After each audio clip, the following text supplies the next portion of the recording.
Let's continue with cultural studies and we'll move on to Raymond Williams. He's one of the biggest names associated with cultural studies. He was also of the New Left, and he too was one of the founding fathers of the Triple CS.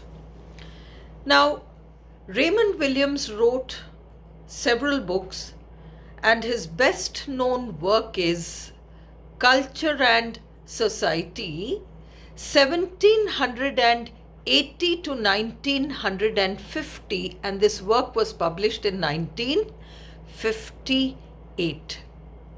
He was a Welshman and he came to Cambridge University, and he found that life in Cambridge proper and life within the university, there was a huge difference.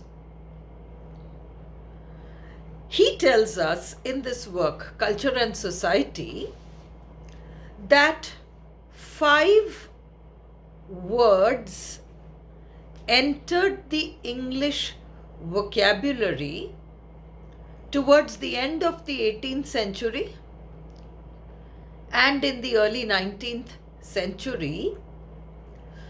These 5 words had always been a part of the English vocabulary. That's a different thing. But these 5 words assumed a new and changed meaning towards the end of the 18th century and the early 19th century. So, which are these 5 words? The first word is industry. The second word is democracy. The third word is class. The fourth word is art. And the fifth word is culture. Now, these became heavily loaded with meaning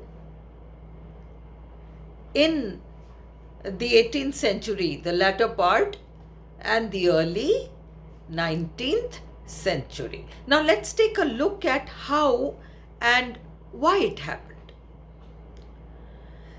The American Revolution and the French Revolution had happened. 1776 and 1789, you had these revolutions, and it was not just a revolution which was happening in these places. Somehow it was brewing in other places too.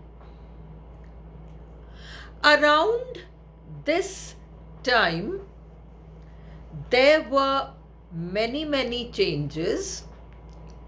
Adam Smith wrote a text called The Wealth of Nations. This happened in the year 1776. So he wrote The Wealth of Nations, and in that text, for the first time, the word industry appeared with a changed kind of meaning. The Industrial Revolution is going to happen, and just as the French Revolution transformed France, the Industrial Revolution is going to transform England in some way, and in several ways, in fact. And so let's look at what these 5 words meant before the Industrial Revolution and before all these other revolutions that happened, and how, as a consequence of these revolutions which happened, what were the changes that happened in connection with these particular specific 5 words which Raymond Williams has pointed out in Culture and Society. So before these revolutions and before the Industrial Revolution, etc., came in, the word industry had a different meaning. It just meant a set of skills. So, a person was industrious. He was hardworking. He was diligent. Industry.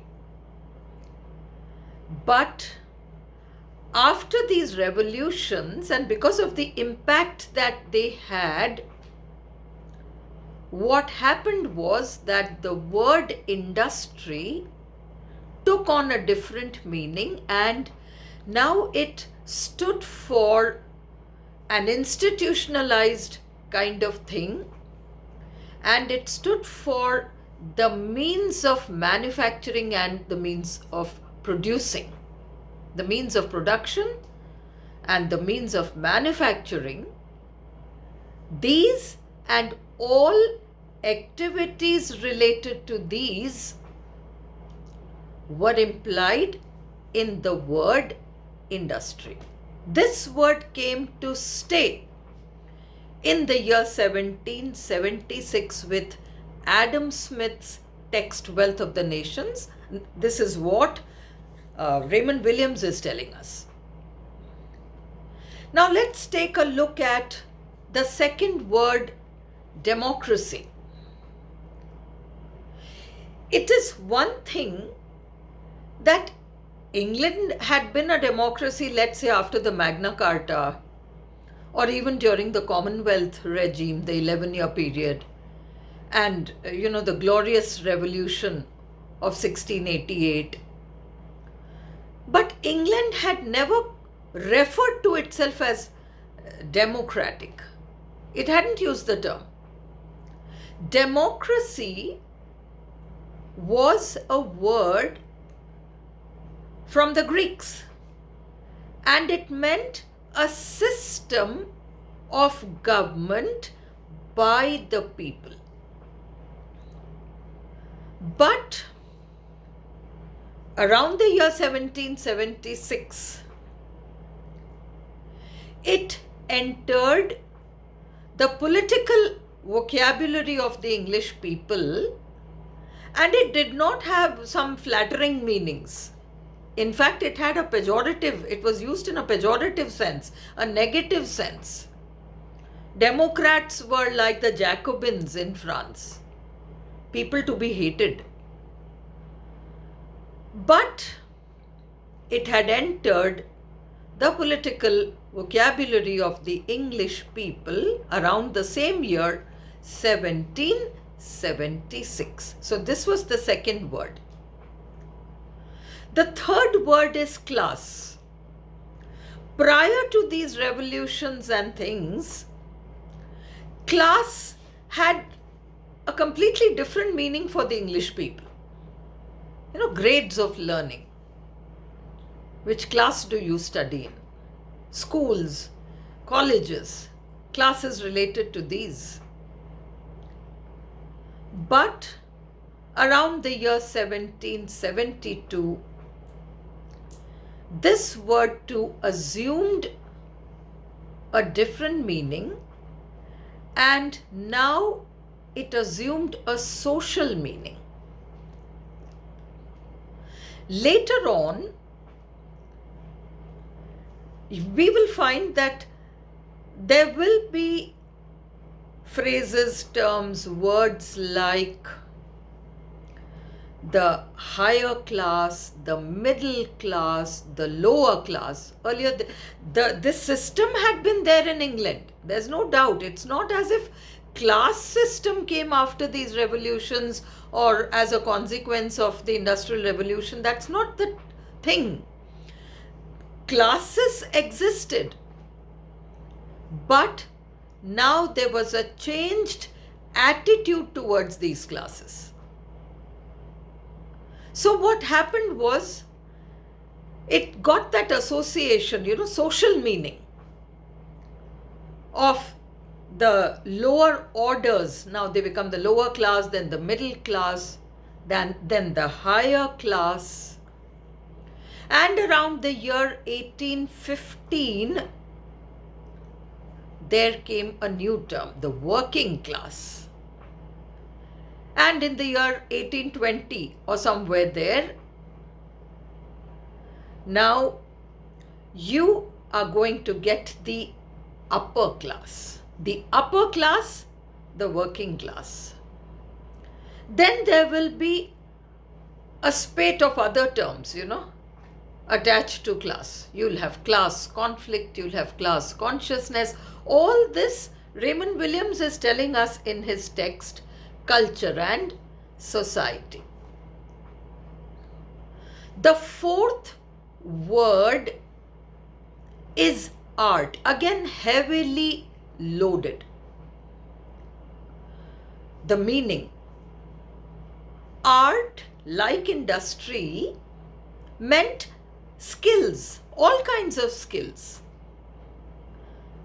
But following these revolutions and the change that was happening in society, and these changes affected political life, economic life, social life, cultural life.